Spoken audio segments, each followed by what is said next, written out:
मैं जिस एजेंडे के लिए निकला था वो आज खत्म हो गया। शेर अफजल मरवत का बड़ा ऐलान। तहरीक इंसाफ के रहनुमा शेर अफजल मरवत ने बड़ा ऐलान करते हुए कहा कि मैं जिस एजेंडे के लिए निकला था वो बिलाखिर आज खत्म हुआ। पाकिस्तान तहरीक इंसाफ के रहनुमा शेर अफजल मरवत ने कहा, मुलाकातों में रुकावट जेल हुकाम डाल सकते, जो ऊपर होते वो भी रुकावट डाल सकते। मैं बानी पीटीआई के लिए निकला था, आजादी के लिए निकला था। मैं जिस एजेंडे के लिए निकला था वो एजेंडा आज खत्म हो गया। हर मामले पर इमरान खान को गुमराह किया गया। ये लोग आए और क्यादत करें, मैं इनकी पैरवी करूंगा। ये अपना बयान दें, फिर मैं इनका कच्चा चट्टा खोलूंगा। मैं तो इलेक्शन भी नहीं लड़ना चाहता था, इमरान खान के कहने पर इलेक्शन लड़ा।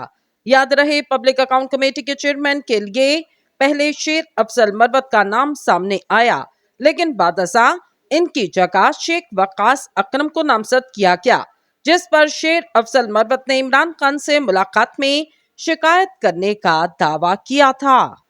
पाकिस्तान तहरीक इंसाफ के रहनुमा शेर अफजल मरवत इमरान खान से मुलाकात करने अडयाला जेल गए, मगर उन्हें मुलाकात की इजाजत नहीं दी गई। इसके बाद शेर अफजल मरवत ने कहा कि उनकी इमरान खान से मुलाकात में शिबली फराज और उमर अयूब खान हायल रहे। बुध को अडयाला जेल के बाहर मीडिया से गुफ्तगू में शेर अफजल मरवत ने मजीद कहा कि पार्टी के बास रहनुमा उनकी टांगें खींच रहे और उन्हें इमरान खान से मुलाकात नहीं करने दी जा रही। इसके बाद शेर अफजल मरवत ने पार्टी की मौजूदा क़यादत के साथ काम न करने का ऐलान किया। उनका कहना, शिबली फराज और उमर अयूब ने आज भी इमरान खान से मुलाकात नहीं होने दी। दोनों ने पार्टी से कहा कि अगर मुझे पब्लिक अकाउंट कमेटी की चेयरमैनशिप दी गई तो हमें हरगिज कबूल नहीं। मुझे पीटीआई की मौजूदा क़यादत पर कोई एतबार नहीं। शेर अफजल मरवत ने कहा कि पीटीआई को मैंने इस वक्त उठाया जब ये सब लोग छुपे बैठे थे और पार्टी मुर्दा घोड़ा बन चुकी थी। खिदमत का सिला ये मिला कि सोशल मीडिया टीम मेरे खिलाफ मुहिम चला रही। वो आज कुछ मुतनाज़ा बात करेंगे, कल भी इमरान खान से मुलाकात के लिए आया। सुप्रीटेंडेंट ने कहा, इमरान खान आपसे अलहदा मिलेंगे। आज भी जेल सुप्रीटेंडेंट ने मुलाकात नहीं करने दी। शेर अफजल मरवत ने कहा, शिबली फराज और उमर अयूब ने मेरी ये मुलाकात नहीं होने दी। शिबली फराज ने कहा कि नून लीग कहती है कि अगर इनको पब्लिक अकाउंट कमेटी का चेयरमैन बनाएंगे तो हमें कबूल नहीं। इन्होंने कहा कि मैं सब रहनुमाओं को इनके हलकों में लेकर गया। 8 फरवरी को ये आए तो इन्होंने मुझे पीछे किया।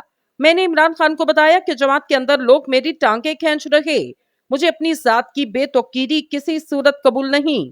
बानी पीटीआई ने मुझे पॉलिटिकल कमेटी का मेंबर बनाया। पॉलिटिकल कमेटी में वोटिंग करके मुझे हटाया गया। मेरे भाई को डी नोटिफाई करने का मतलब तस्दील करना था। मैं बतौर एहतजाज इनके साथ काम करने से अब इनकार करता। शेर अफजल मरवत का कहना था, मुझे ओहदों का कोई लालच नहीं, मैं तो इलेक्शन भी लड़ना नहीं चाहता था। इमरान खान के कहने पर इलेक्शन लड़ा। मैं बानी पीटीआई के लिए निकला, आजादी के लिए निकला। मैं जिस एजेंडे के लिए निकला वो एजेंडा आज खत्म हो गया। ये लोग आए और क्यादत करें, मैं इनकी पैरवी करूंगा। ये अपने बयान दे दें, फिर मैं इनका कच्चा चट्टा खोलूंगा।